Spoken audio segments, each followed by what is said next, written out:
All right, we've begun homework. I believe 1.6 and 1.7 is due today, right?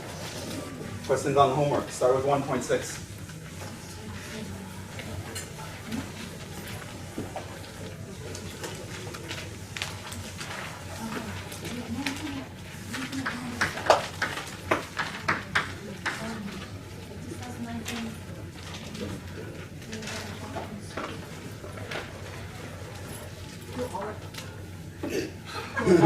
No time for that. Question 21. Okay, what does that say? AX equals 0 is a homogeneous system of n linear equations and unknowns with only the trivial solution. Prove that if k is any positive integer, Okay.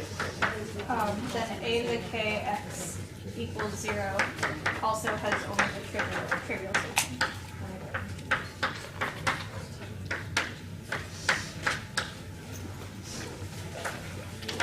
Okay, who did this? Okay. What did you say? I said A is product of elementary matrices. So A to the K. Okay, so A is the product of elementary matrices. And A to the K is also product of elementary matrices. Okay. If it's product of elementary matrices, then it only has trivial solution. Okay, so you're using that theorem, right? We had a theorem where there are actually a bunch of ways to do this one. I mean, in chapter 1, we didn't do the determinant yet, even though I did the determinant with you guys before. You could even say the determinant of this is non-zero because it has only a trivial solution, therefore the determinant of that is non-zero. You could use product of elementary matrices. You could use the fact of doing, you can row reduce it. There are tons of things. So this is really using that thing where we had that A inverse exists. These are equivalent. A inverse exists. AX equals 0 has only trivial solution.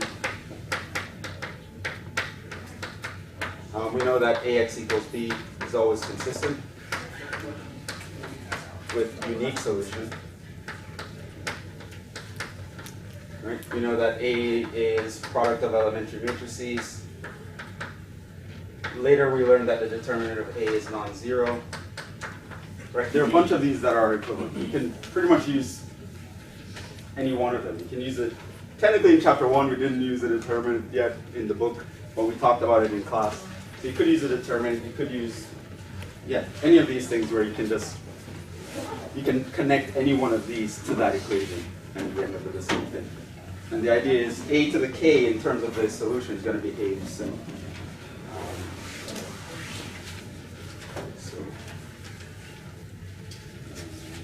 Any other questions? Wait, is it the case that the product of two invertible matrices will also be invertible? Yes. In fact, we know the formula for it, remember? Oh yeah.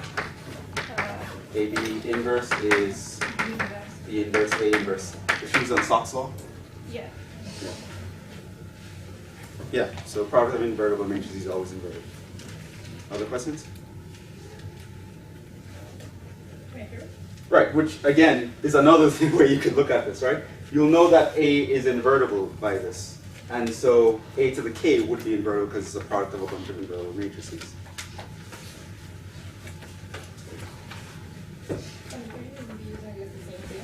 So let AX equal B be any consistent system of linear equations. Okay. And let X1 be a fixed solution. X1 is a fixed solution. Okay. Prove that every solution to the system can be written in the form of X is equal to X1 plus X0. Where X0 is the solution to AX equals 0. And then prove also that every matrix in this form is a solution. Okay, who did that one? What did you try? I said AX1 is B. I put Yeah, we're given that x1 is actually a solution to that. So we know that A times x1 is equal to B. Yeah? And I said AX is A x1 plus x0. So we said AX equals A times X1 plus X0. And Right, when we're- you distribute it, Right, there's a law of matrices that says we can actually distribute these guys. and So it's this one is B, this one is 0, once we get B.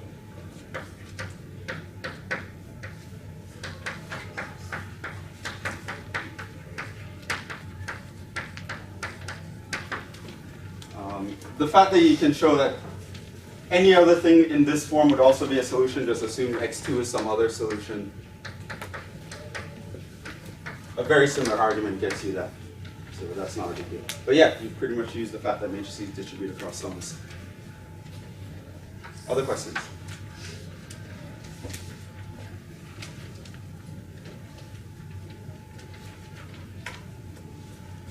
$1.7.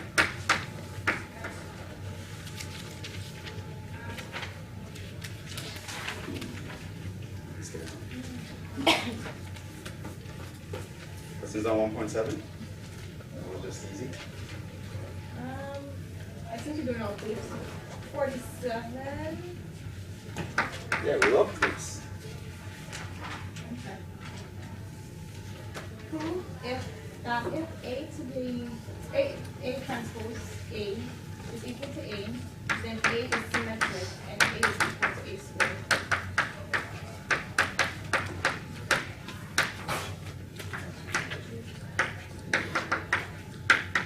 Okay, what does asymmetric mean? Right, when a matrix is equal to its transpose, we call it a symmetric matrix, right? That's because there's symmetry along the main diagonal. Okay, so we try this one.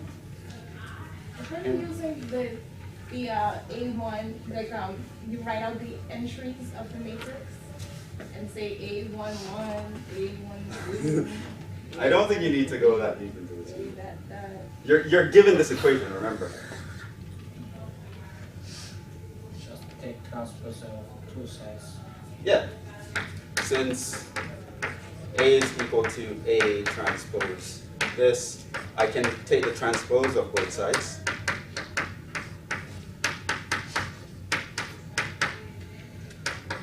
So what is this guy?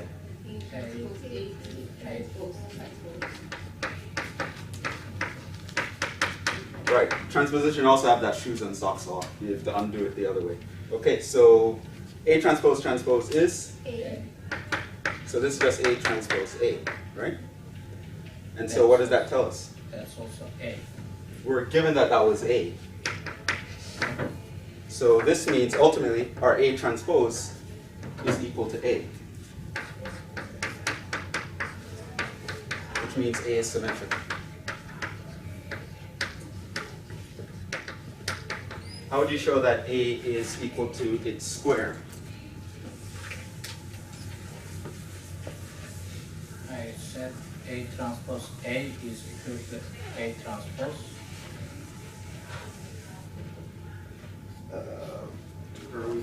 Okay, you said A.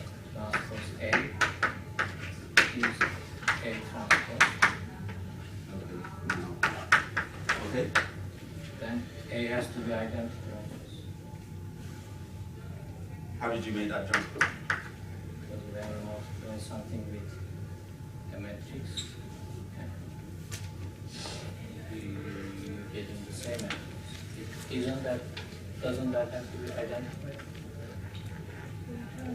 No, when you multiply something by its inverse, it gives you the identity matrix, and not No, A here has to be identity matrix. When you multiply A transpose with A, you wouldn't get A transpose if it wasn't identical. That's true. I don't like that though. Let's not assume that we know what A is. You don't have to make that assumption.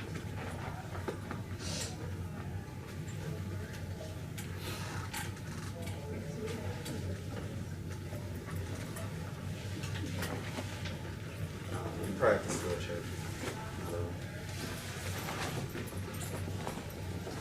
Yeah. You say because you know that A is symmetric, you can put A where A transpose is. So we have A times A. Yeah. So we have this, but asymmetric. So we can replace A transpose with A. So over here, I just replace that with A.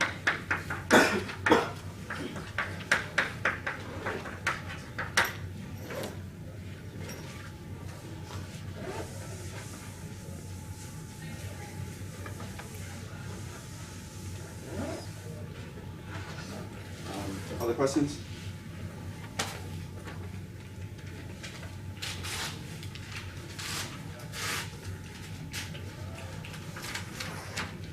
Yeah, and be careful when you're like proving something and then you just make a claim that this is actually the guy that we're dealing with. You can run into trouble a lot of the time, so I didn't really like that.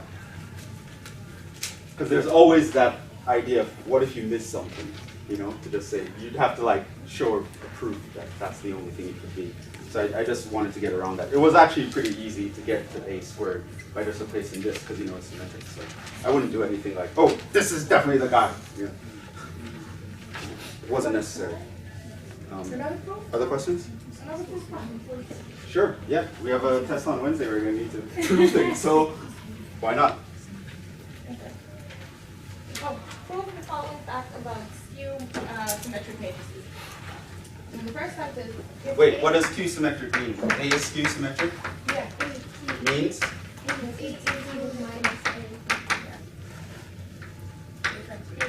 A transpose is equal to the negative of the original. Right, okay. So now it says? So first thing you're proving is if A is an invertible skew matrix, skew symmetric matrix, then A inverse is a skew matrix. And skew symmetric. Then A inverse is Skew symmetric. also skew symmetric. Okay, so that was the first thing. How do we show that? You say A. Take inverse of Julia? Take the inverse of the asymmetric. Okay, we're given this, right? We're given that minus A is equal to A transpose. And we know that A is invertible, which means we can actually take the inverse of both sides, right?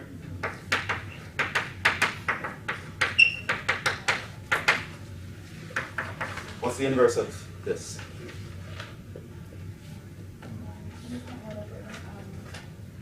minus A to Right, just minus A inverse, right? There's a rule that says the inverse of that is 1 over K inverse, right? So we're just taking 1 over minus 1, all right? So, and what do I have on the other side? A inverse transpose. Right, there we have another rule that says the inverse of a transpose is just the transpose of the inverse.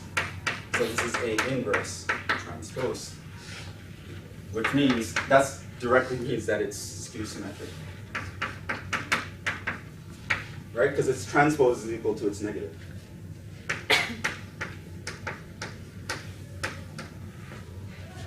Okay, what was the other part? If A and B are skew symmetric matrices, then so are A transpose, such that A plus B and A minus B and KA for A transpose, A plus B, and A minus B. and KA for any scale of K. We want to show these are If skew A and B symmetric. are skewed, she had proved that if A and B are skewed symmetric matrices, then they are so, then so are those things that I just listed. Okay.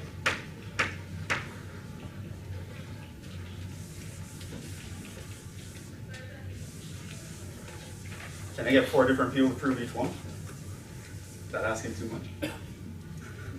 Well, we can use the one that we used in the last one, and so. How do we show that A transpose is skew symmetric? Use the definition of it.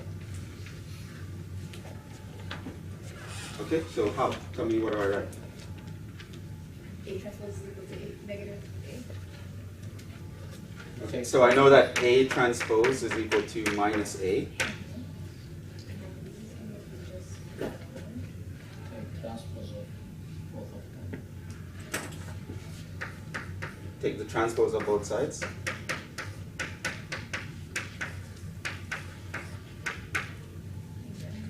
is equal to B, And negative B transpose. you can take the negative to the other side. Yes, we have a rule that you can factor out constants out of a transpose.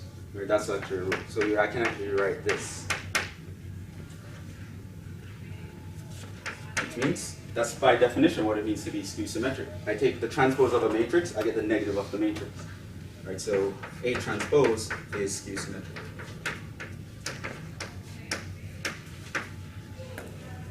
What about A plus B?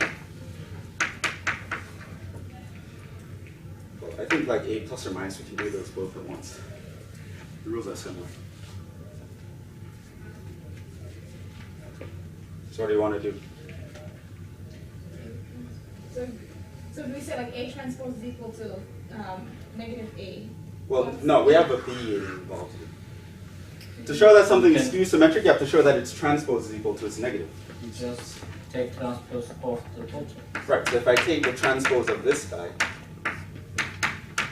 That's A transpose plus B transpose. that's A transpose plus or minus B transpose. That's minus A. Right, I know that A was skew symmetric by assumption, so this guy is equal to minus A. This guy is equal to minus B by assumption, so I can in fact factor out a negative.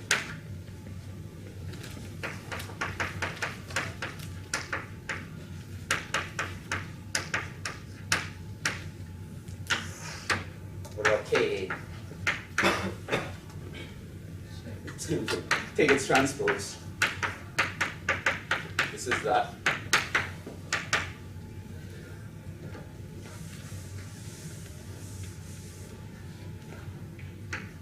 Okay, by definition, now what can we say? K minus A. Times minus A, because A is skew symmetric by assumption. We have a law that says we can swap constants, so this is minus KA.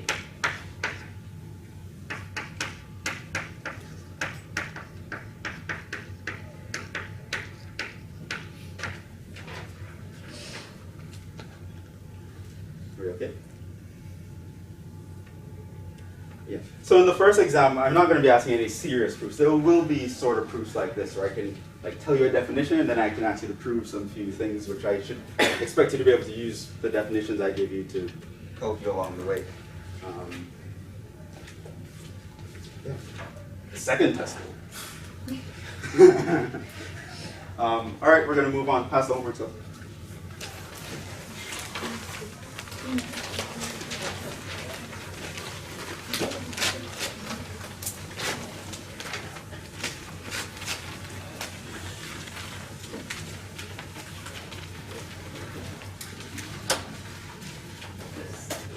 Continue with vector spaces.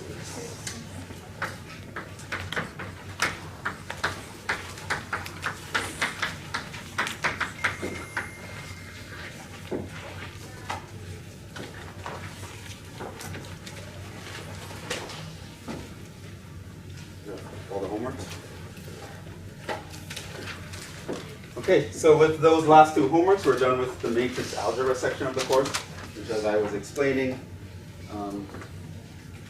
it's important in its own right, but we're only using matrices as a tool to talk about the stuff that we really want to talk about, linear transformations on vector spaces, which is what linear algebra is all about. And so now we're trying to find out what a vector space is, which I defined last time is any set that fulfills those 10 conditions that I gave you. And I also gave you guys some examples of vector spaces and non-vector spaces. Hopefully you guys are better at identifying them by now. So you're going to have to go through the homework and just, eventually you'll start to see things easier once you start getting used to these 10 rules.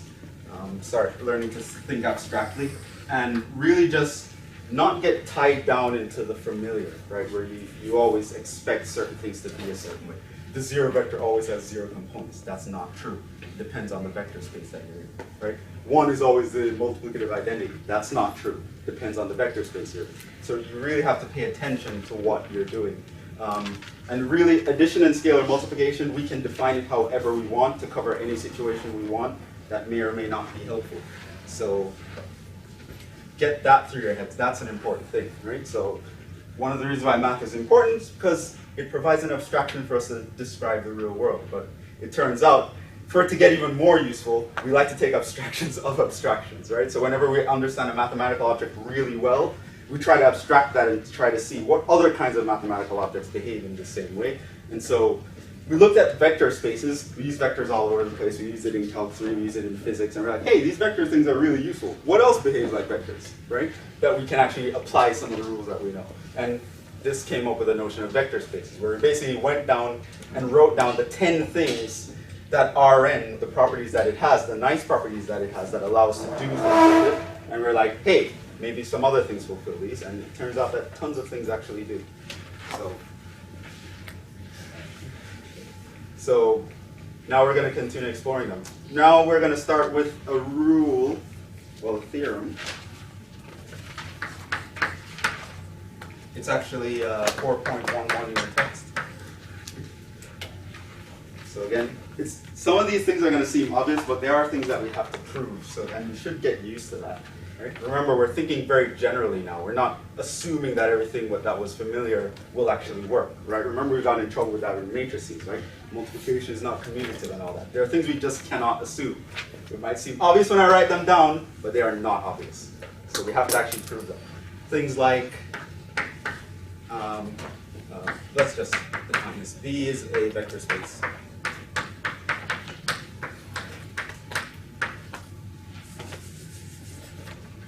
And U is a vector in V. K is a scalar. Remember, our scalars come from a field. Then the following are true.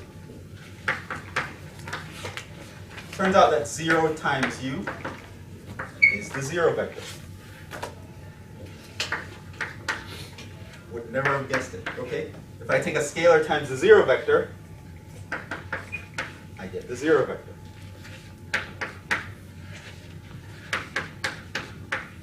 Minus 1 times U is actually equal to minus U. And if KU equals 0, then either the scalar is a zero scalar or U is the zero vector.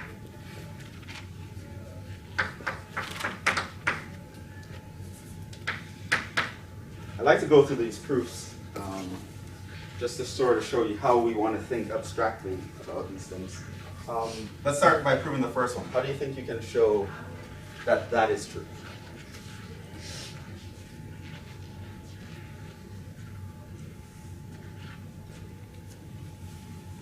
Proof is always left to the reader. No, really. You said that the zero vector has this, like, the same side. Well, zero is the constant. So This 0 is a scalar. This is the zero vector. U is a vector in my vector space. Okay, so I'll say k times u, and then here I can put as, I can write out some entries in. Okay. Where's the k coming from? K would be 0. Okay. K times U equals. K. 0 multiplies What all would the you say? 0 multiplies all the elements as U vector. So vector with all of its entries, I'll say like. Maybe you can add U to both sides. And Very similar. We're thinking along those lines. yeah, and distribute the U 0 plus. I'll give you a hint. Note 0 times U is actually equal to 0 plus 0 times U. Any ideas? You distribute them. Right. There's a rule of our vector space that says we can distribute vectors across a sum of constants. Now what?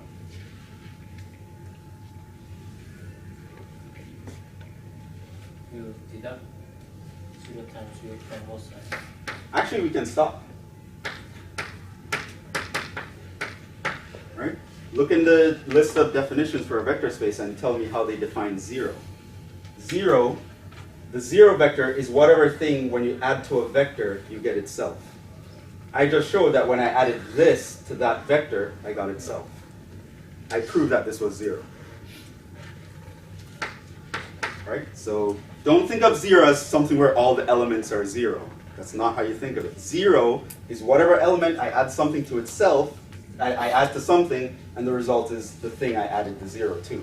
That's what 0 means, right? It doesn't mean everyone's 0. Oh, we just multiply out and get all entries 0. You don't even know what these vectors look like. They don't even have to look like something that has entries, right? You can make a vector space with Fred and Ginger. I don't need like entries, right? Think abstractly. What does it mean to be 0? 0 is the additive identity. That's how it's defined. Okay. B. No question. So that's just 0 for vector spaces? Is defined in that way? Yes, 0 for vector spaces is defined in that way. Now, normally when you're back in like Calc 2 and 3, 0 happened to be the guy where all the entries were 0, just because the real numbers were that way. The real number 0 had that property. It wasn't like it was what it meant to be 0. No, it just did the property that we wanted the 0 to have. You can add k0 to both sides. K0 plus K0 is K0. Yeah, you can do a very similar technique here. It's like K0 is equal to K 0 plus 0, K0 plus K0. This implies my K0 equals 0. Okay, that one wasn't so bad. What about the other one, C? How do I know that -1 times a vector? And again, this -1 is just referring to the multiplicative identity in my scalar field. How do I know that -1 times a vector is actually the negative of the vector?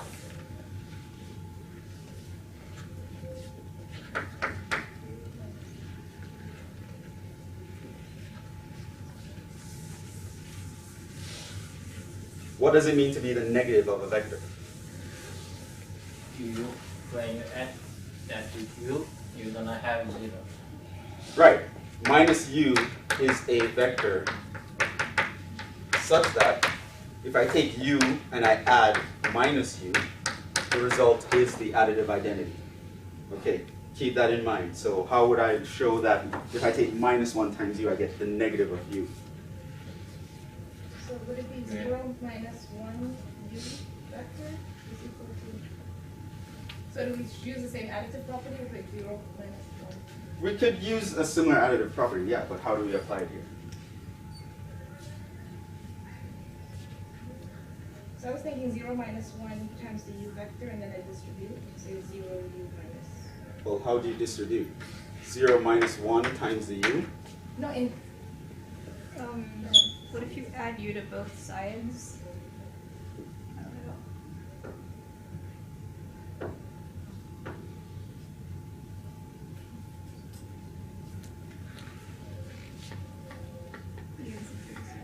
If I, can I distribute in 0 u minus 1 u? 0 minus 1 in parentheses? You want to write this?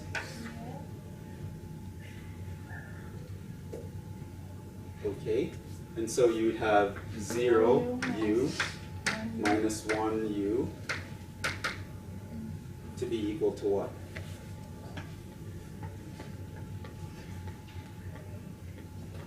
Not that.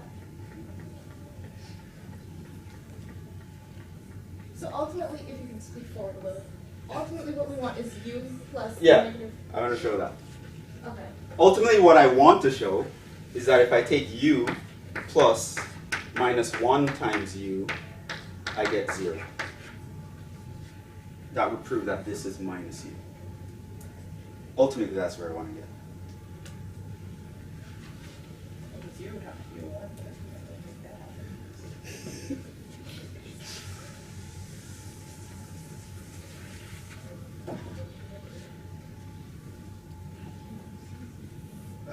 So let's actually start with something else. let's start from the 0 side. I know that 0 is equal to what? 0 times u by part A.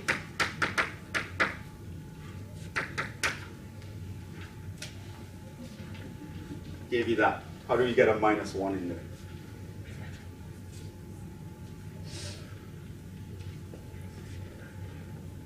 Remember, the minus 1 comes up in the scalar guide. How do I throw a minus 1 in here? Subtract u from both sides. Multiply by -1.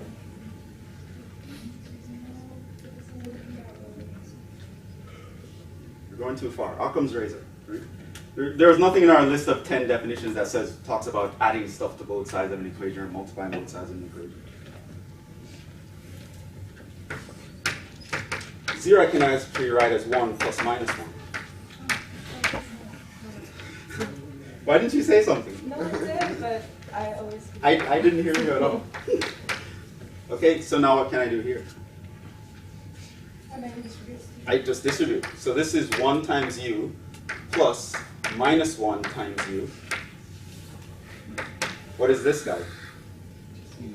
That's actually just u by law 10.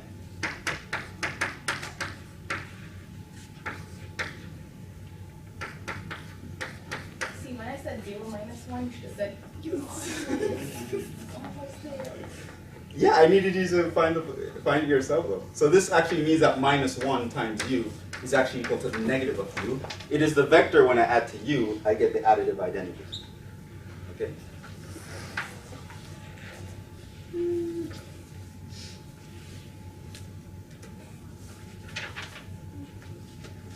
So, not a terribly crazy proof, but I thought it was good for me to go through these proofs for you to understand how you have to think about things. You can't sort of fall into old habits. You have to really think. Every time you're proving something, you have to think, what is the thing I'm proving about? What is the definition that I need to show? Proofs, a lot of proving, as you'll find, comes from knowing the definitions, and then you're showing that something conforms exactly to a definition. Right? So, be careful how you think of these things. That's actually all I want to do. Finish off on vector spaces. Right now I'm going to talk about subspaces. So, do we have to do the derivative? Or you do this? No. So, homework for anything I do today will be due Monday next week. So we're moving on to 4.2, subspaces. Let me tell you what the definition of a subspace is. Let V be a vector space. What does it mean to be a vector space? It's a set with two operations, addition and scalar multiplication, that fulfill the 10 rules that we had from the 4.1, right? That's what it means. I don't say they're actually vectors in Rn or anything like that. Any set that fulfills those conditions. Okay, so V is a vector space. A subset U of V is called a subspace of V if it is itself a vector space.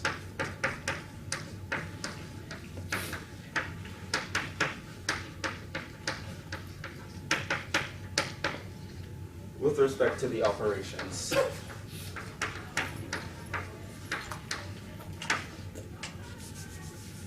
Defined on V. Right? So basically I take a subset. We all know what a subset is, right? Okay. So any subset that is itself forms a vector space, we call that a subspace of the original vector space.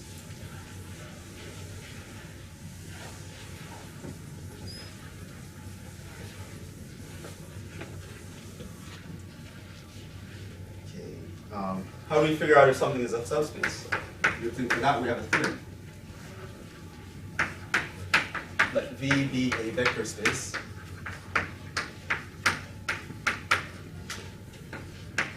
And U a subset of V. Then U is a subspace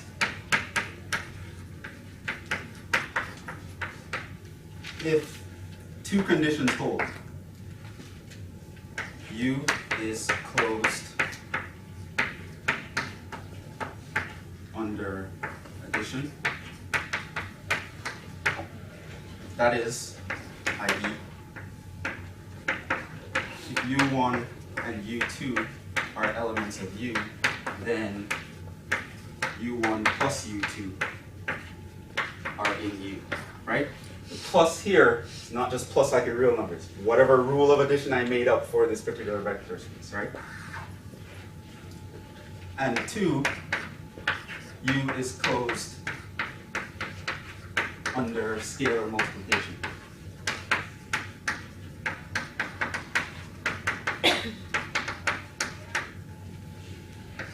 i.e., if U1 is in U, K a scalar from the field that U is over, then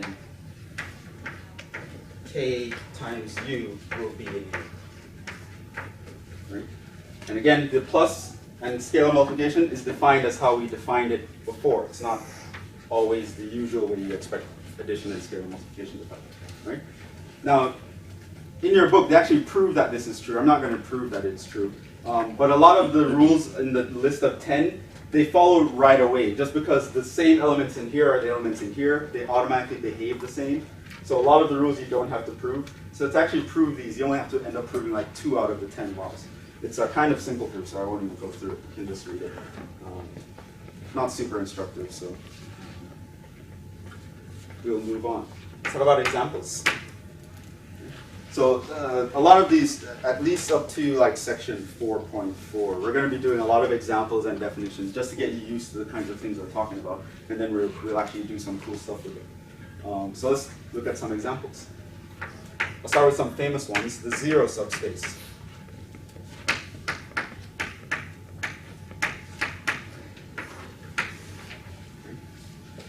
So B is a vector space.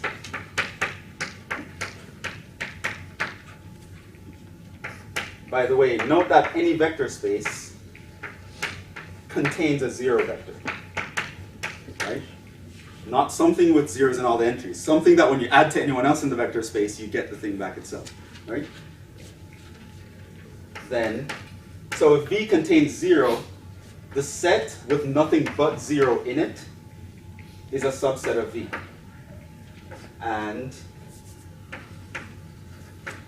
it forms the vector space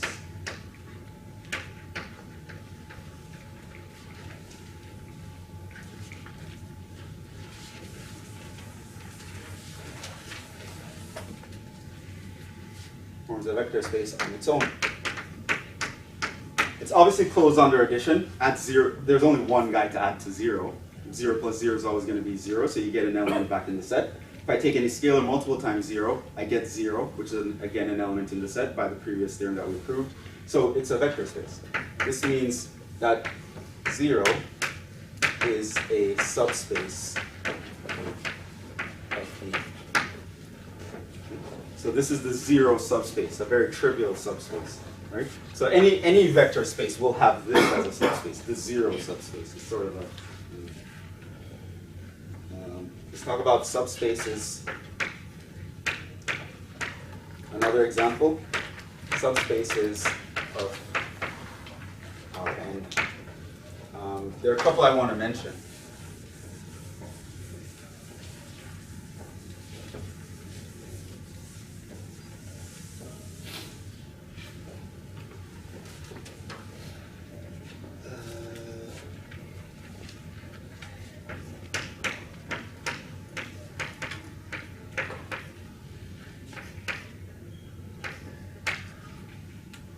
We're going to talk about subspaces of R2 and R3, and then we can sort of generalize this.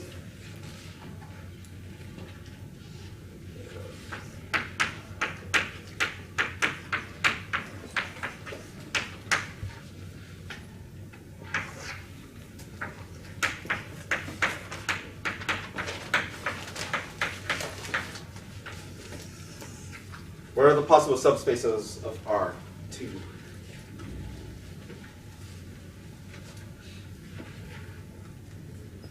was obviously there's a zero subspace. What other kinds of things could be a subspace?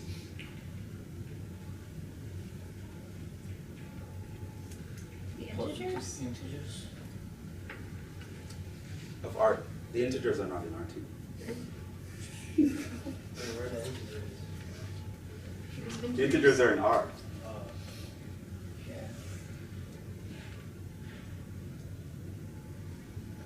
It turns out the space itself is always a subset of itself, right? And it turns out here, lines through the origin, they must contain the origin. Any line that doesn't contain the origin cannot form a subspace because it will never have the zero vector.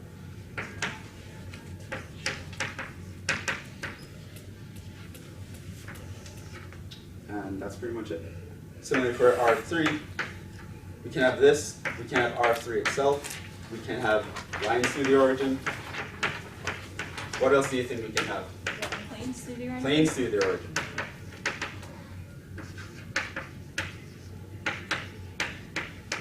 Now I'm just writing this out to illustrate something I'm going to say. We didn't really talk about dimension yet because we haven't discussed bases or anything like that. We will shortly. That's still in chapter 4. But I want you to understand dimension. What are the dimensions of these? Right? Just by your intuitive notion of dimension. We're back in Rn. What's the dimension of a set containing only 0?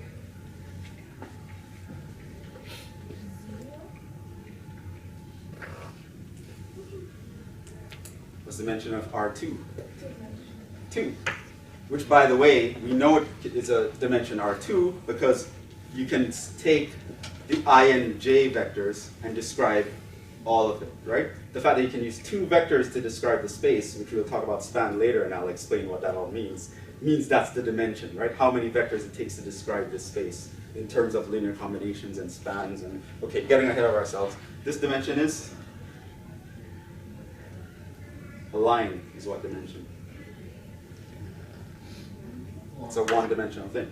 Now I want you to notice that the subspaces of a vector space has to be at most that dimension, but it can be less, going all the way down to 0, right? Similarly here, the dimension here is 0. The dimension here is actually 3 because I can use 3 vectors to describe all of our 3, the I, j, k vectors. Lines through the origin, again, this is dimension 2. And then planes through the origin with dimension 1. Planes through the origin will be dimension 2, right? Because I need 2 vectors to describe a plane, right?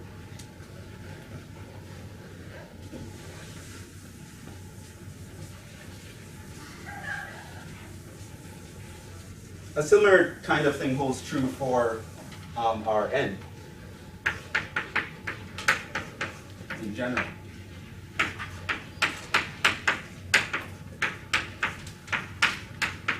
Subspaces are 0, Rn itself, lines, and really planes and hyperplanes. So we can talk about 2D planes, 3D planes, so on, right? And they all have to pass through the origin because we need to have that 0 vector there. Right? So the familiar subspaces of things like Rn, which is the multi-dimensional Euclidean space, those are the kinds of subspaces we can have. Those are very important examples. I'm going to throw them into a lot of problems. What other examples are really important? Let's do some with matrices.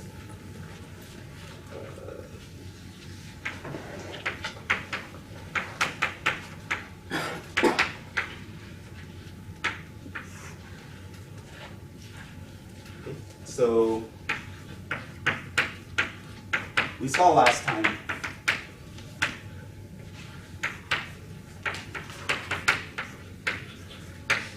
the set of n by n matrices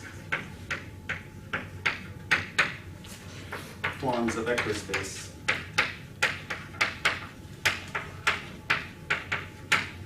with respect to matrix addition and multiplication. Matrix addition and scalar multiplication.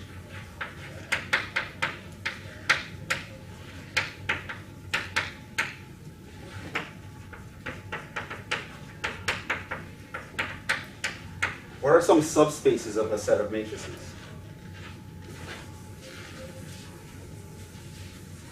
Right? Also, the set of square matrices, I don't remember if we actually mentioned this before, but the set of square matrices also form a vector space. Let's talk about, we've talked about symmetric matrices before.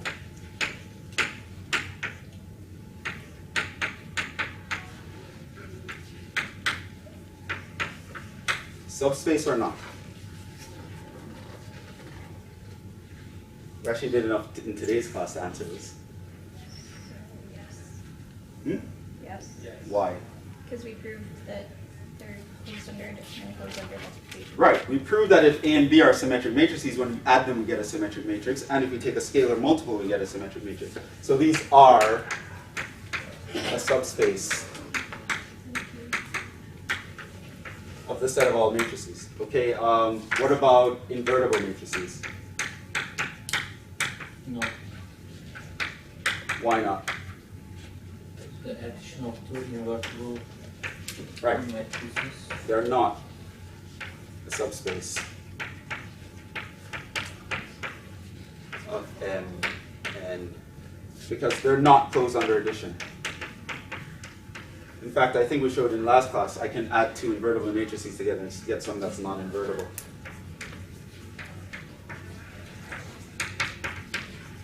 Okay. These are just some matrices example, an example and a non-example. And of course, this implies that the set of all matrices with a certain determinant is also not a subspace.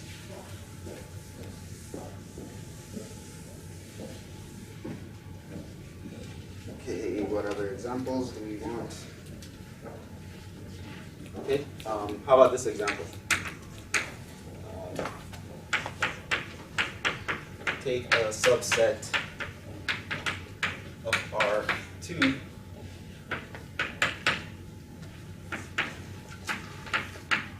with the usual operations, right? So addition and scalar multiplication, just like you expect on R2. With vectors of the form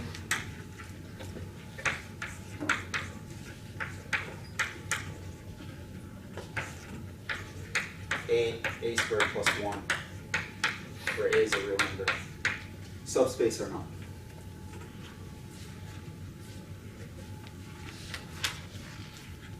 Right, so I'm taking all things of this form. Right, so I can have 0, 1 is a vector in this set. I can have 1, 2 is a vector in this set. I can have -1, 2 is a vector in this set. Right? I'm looking at all vectors that will fulfill this formula. Did I just create a subspace? No? Why not?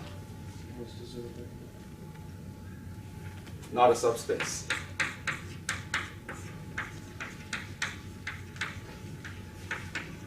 Since I didn't call this 0 isn't there.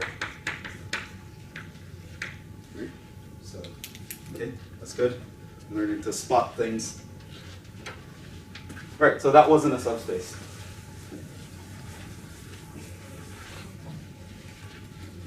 More examples, tons of examples. Talk about polynomials.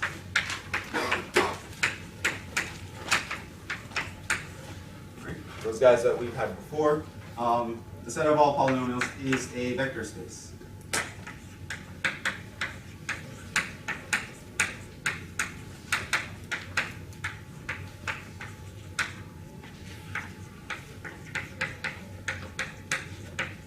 In fact, we can think of the set of polynomials as a subspace of an even larger vector space, the vector space of functions, which I should probably mention before, but I'll mention it after this.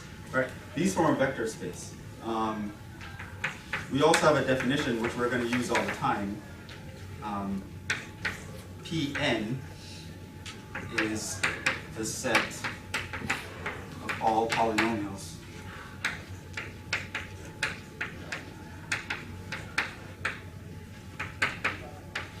with degree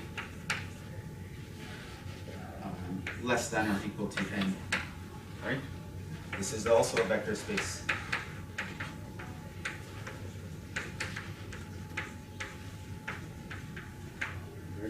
And you can go through the 10 things and you can check that these all work. You add two polynomials together, the result is a polynomial. You take the scalar multiple of polynomial, the result is a polynomial. We can distribute scalars across it.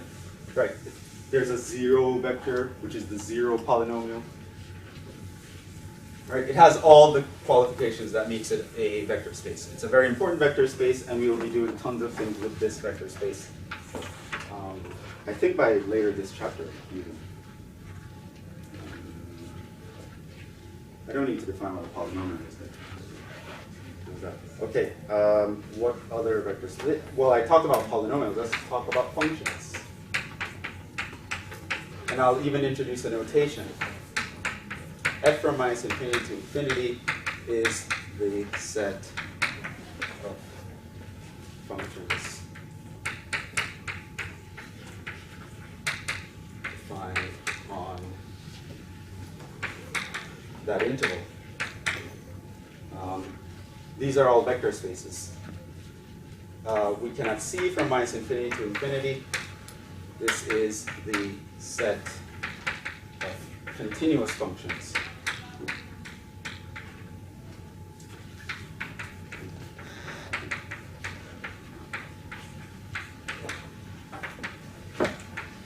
On the real line.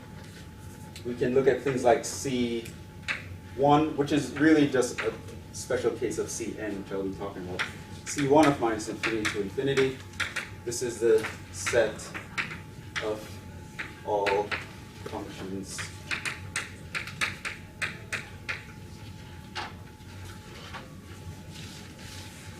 These are all examples of vector spaces, by the way. You can verify that they fulfill all 10 conditions. Set of all functions with continuous first derivatives.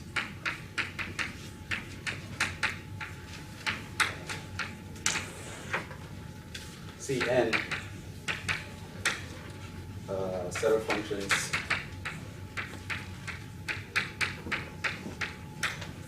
with continuous nth derivatives.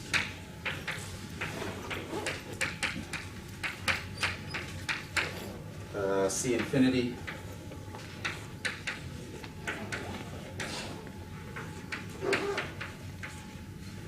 set of functions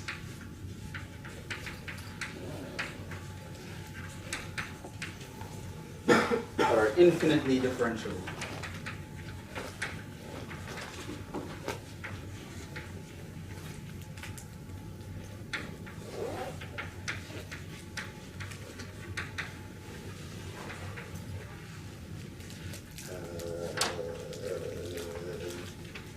What other examples do we have? Don't worry, we'll be doing a lot of stuff with these guys.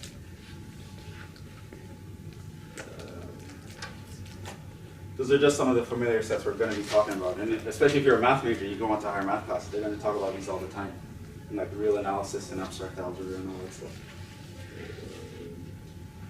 And that last one, they're also all continuous, right? Yeah. So,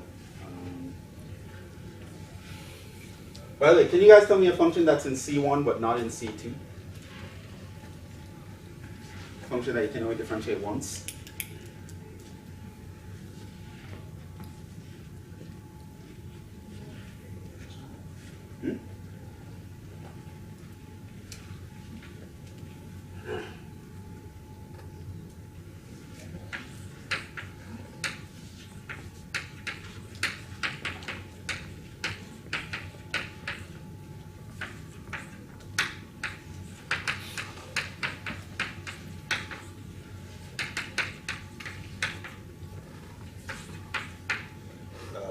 This function is an example.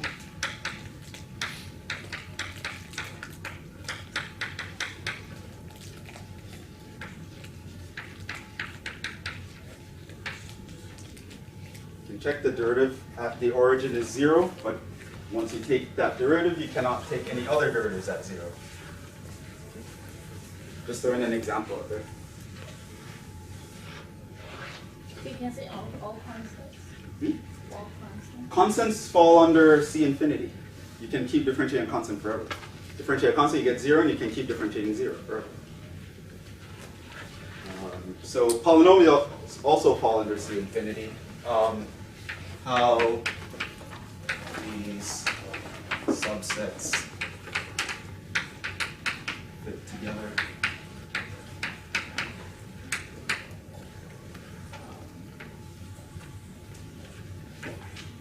Polynomials are a really small subset here. So kind of like C.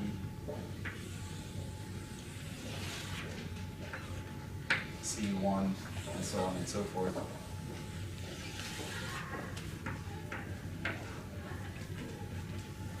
You can go down to C infinity.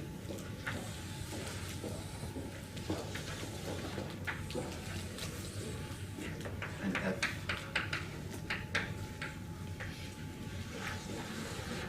So each of these are a vector space onto themselves, and these are how they work as subspaces, right? So C infinity is actually a subspace of this because it is itself a vector space, and so on and so forth, going all the way in, right? Polynomials is an example of a set of continuous functions. There are other functions in here that are continuous, but for polynomials, that's one of them.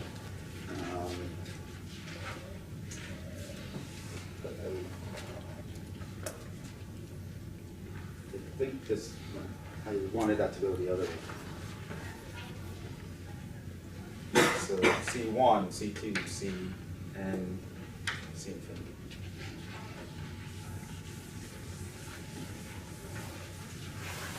Okay, so those are just some examples. We'll be seeing a lot weirder ones, but those are just some familiar sets. I want you to keep in mind that they are actually vector spaces and subspaces. There's another theorem, something that's important to know. It helps us to create vector spaces from ones that we already have. Let W1, W2, WR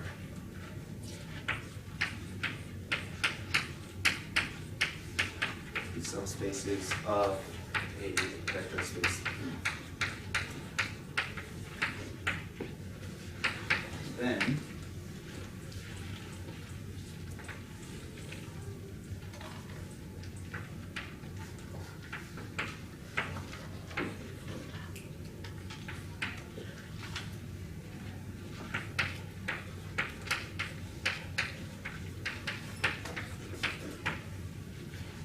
this basically means the intersection of all the W's.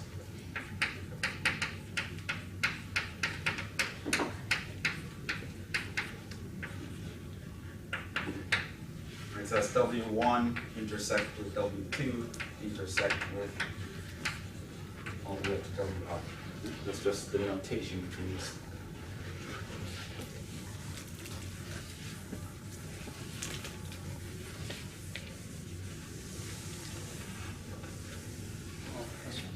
Yes. Is that D as well? Yes, these are subspaces of a vector space V. Then if I take the intersection of subspaces of a vector space, I also get a subspace. But is that B? Like, is that equivalent to B? Like the intersection or is... No, it's not equal to these. It can be smaller. Okay. Right. I could have subspaces where the only point they intersect is the origin. And so this could be the zero subspace. Right. It doesn't have to be equal to V. It's a subspace of V. It's possible to be equal to V, but not necessarily.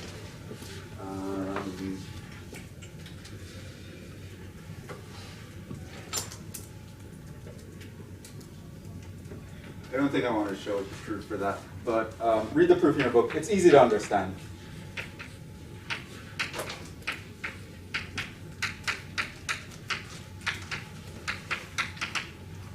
It could be the kind of proof I'd ask you on the test because it's not so far-fetched. Let's actually move on to talk about an important idea which is going to help us segue into linear independence and span and all that stuff. We're going to look at another definition. let V1, V2, R, and what these are, be vectors in a vector space V. Then the expression, I think I actually did something similar to this before. C1 V1 plus C2 V2 plus dot CR VR is called a linear combination.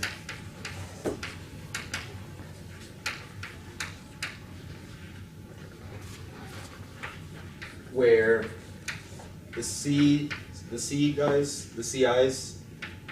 are scalars.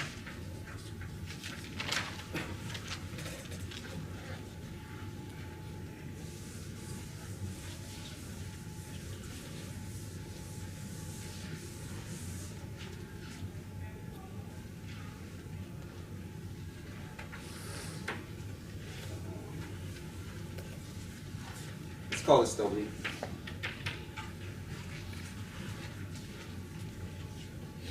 Note the CIs are called coefficients.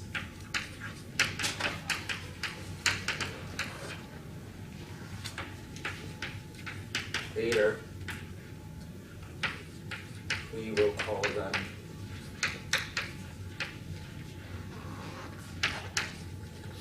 the coordinates of W.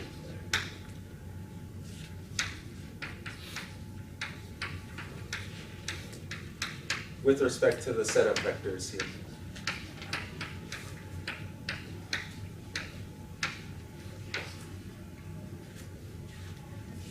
One way you can think about it to make this example more accessible, I guess,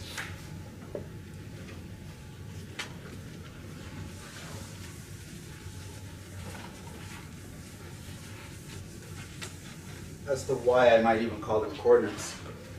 Let V be R2, for example, and V1 is the I vector, V2 is the J vector. Then if W is actually equal to C1 V1 plus C2 V2, this is actually C1 I plus C2 J, which, as we know, is actually a vector like this, which is actually the coordinate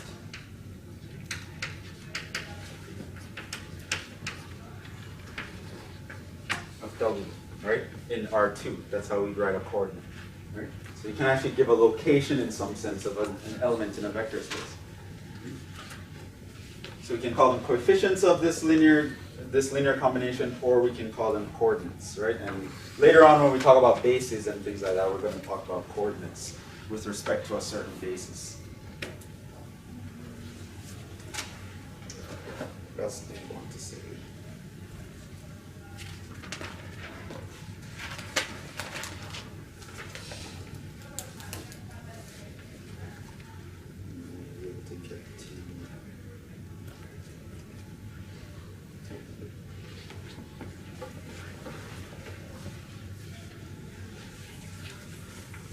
More theorems and definition.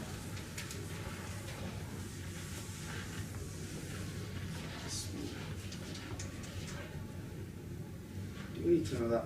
Probably not.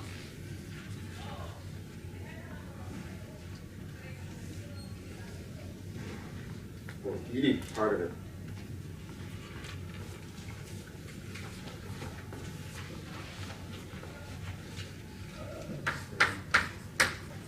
I'll tell you half of it. You can read the rest because we don't really need it.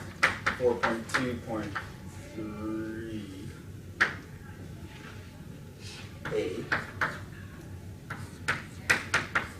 Let S be a set of vectors.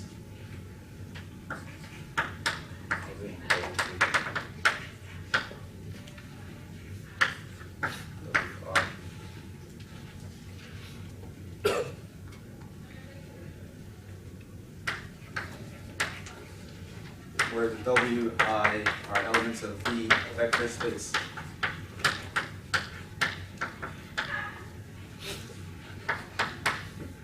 Then A, the set of all possible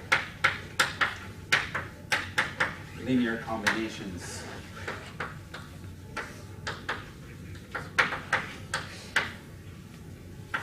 is a subspace.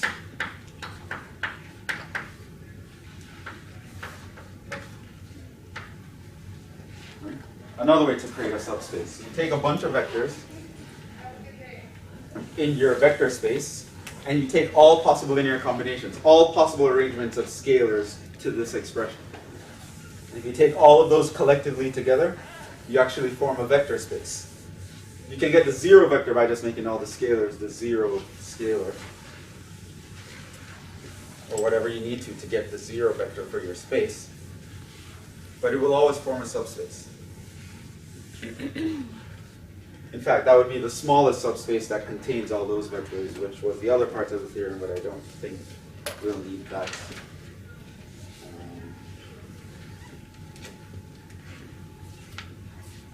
So next I want to define span, but I'm not going to really have time to give you examples of using it.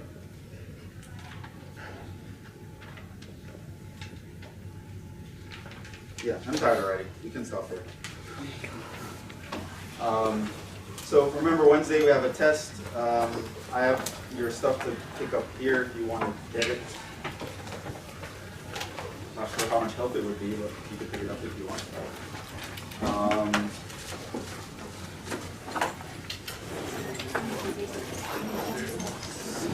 We'll try to steal chairs for the exam. So, yeah, the first exam, like I said, the proofs aren't going to be that bad. I didn't write it yet, but I expect it to be something like 80-20 or 70-30 versus computations and proofs. But I'll give you some easy ones. Maybe the chapter 1 and 2. So vector spaces is not covered. So everything with matrices and everything we learned about determinants and inverses, solving systems, all that. And any proofs that actually go along with those. Oh, yes, I did. I'll email those. Thanks.